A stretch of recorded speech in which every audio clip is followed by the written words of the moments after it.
Posmatrate je početak prvog bloka nazvanog Bomba u grudima. Naziv mu je Kakvo kolo naokolo.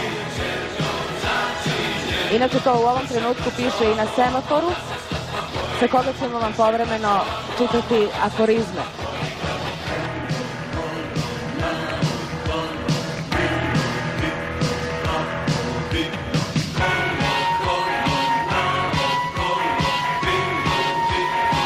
Kao što vidite, kolo je krenulo složno.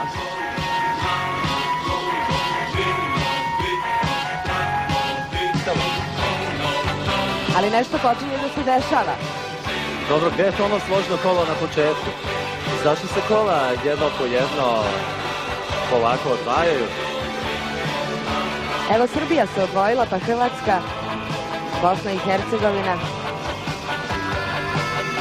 Jedna po jedna Republika i pokrajina se odvaja. Zašto igramo 8 različitih kola? Zašto igraju kola na svoje nacionalno prepoznatljive melodije, a ne igraju zajedno? Čini se da nismo sjedinjeni kako bi trebalo da budemo.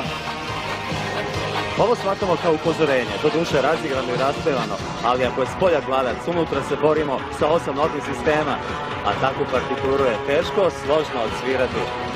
Ovo kolo upozorava na trenutnu situaciju.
Mladi naravno kao i uvek veruju u bolje sutra, ali u ono sutra nad kojim bi sami imali kontrolu, pa na sredini terena vidimo Republike i pokrajine ponovo sjedinjene.